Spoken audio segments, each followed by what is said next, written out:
IPLുമായി Faf ഡുപ്ലസിക്ക് ഉണ്ടായിരുന്ന ദീർഘകാല ബന്ധം അവസാനിക്കുകയാണ്.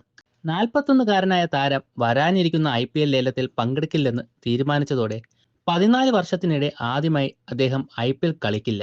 ഇന്നലെ സോഷ്യൽ മീഡിയയിലൂടെ നടത്തിയ പ്രഖ്യാപനത്തിൽ അദ്ദേഹം ഇനി പുതിയൊരു യാത്ര ആരംഭിക്കുകയാണെന്നും 2026 PSLൽ പങ്കെടുക്കുമെന്നും അറിയിച്ചു. ഡുപ്ലസിസ് 2012 ചെന്നൈ സൂപ്പർ കിങ്സിനായി IPL അരങ്ങേറ്റം കുറിച്ചു. ആദ്യ സീസണിൽ തന്നെ 398 റൺസ് നേടി. 2020 വരെ അദ്ദേഹത്തിന്റെ ഏറ്റവും മികച്ച സീസണുകളായിരുന്നു. 2020 ആദ്യമായി 400 റൺസിന് മുകളിൽ അദ്ദേഹം കടന്നു. ദീർഘകാലം CSKയുമായി ചേർന്ന് കളിച്ച അദ്ദേഹത്തിന് 2018, 2021 സീസണുകളിൽ ടീമിന് കിരീടം നേടിക്കൊടുക്കാനും സാധിച്ചു. 2021 ഏറ്റവും കൂടുതൽ റൺസ് നേടിയ സഹതാരമായ ഋതുരാജ് ഗെയ്ക്വാദിനേക്കാൾ വെറും 2 റൺസ് മാത്രം കുറവോടെ അദ്ദേഹം 2ാം സ്ഥാനത്തെത്തി.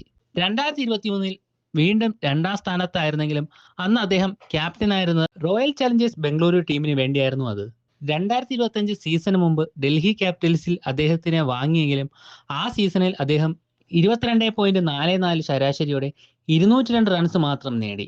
14 സീസണുകൾക്ക് ശേഷം ഇത്തവണ IPL ലേലത്തിൽ എന്റെ പേര് നൽകാതിരിക്കാൻ ഞാൻ തീരുമാനിച്ചു എന്ന് ഡുപ്ലസിസ് സോഷ്യൽ മീഡിയ പോസ്റ്റിലൂടെ അറിയിച്ചു. ഇത് വലിയൊരു തീരുമാനം തന്നെയാണ്. കാര്യങ്ങൾ പിന്നിലേക്ക് നോക്കുമ്പോൾ എനിക്ക് അതിയായ നന്ദിയുണ്ട്. ഈ ലീഗ് എൻ്റെ യാത്രയുടെ വലിയൊരു ഭാഗമായിരുന്നു. ക്ലാസ് താരങ്ങളോടൊപ്പം കളിക്കാനും അത്ഭുതകരമായ ഫ്രാഞ്ചൈസികളുമായി കളിക്കാനും അതുല്യമായ ആവേശമുള്ള ആരാധകരുടെ മുമ്പിൽ കളിക്കാനും കഴിഞ്ഞത് വലിയ ഭാഗ്യമാണ്. 14 വർഷം ചെറിയ സമയമല്ല. ഈ അധ്യായം എന്നെ എന്താണ് നൽകിയതെന്ന് ഞാൻ അഭിമാനത്തോടെ ഓർക്കുന്നു. ഇന്ത്യക്ക് എൻ്റെ ഹൃദയത്തിൽ പ്രത്യേക സ്ഥാനമുണ്ട്.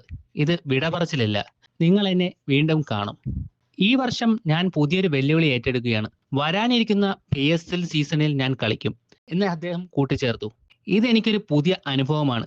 കളിക്കാരനായി വളരാനും പുതിയൊരു ലീഗിൽ ഉറച്ച മത്സരവും ഊർജവും അനുഭവിക്കാൻ ഒരു അവസരം എന്ന് പറഞ്ഞ് അദ്ദേഹത്തിന്റെ വാക്കുകൾ അവസാനിച്ചു.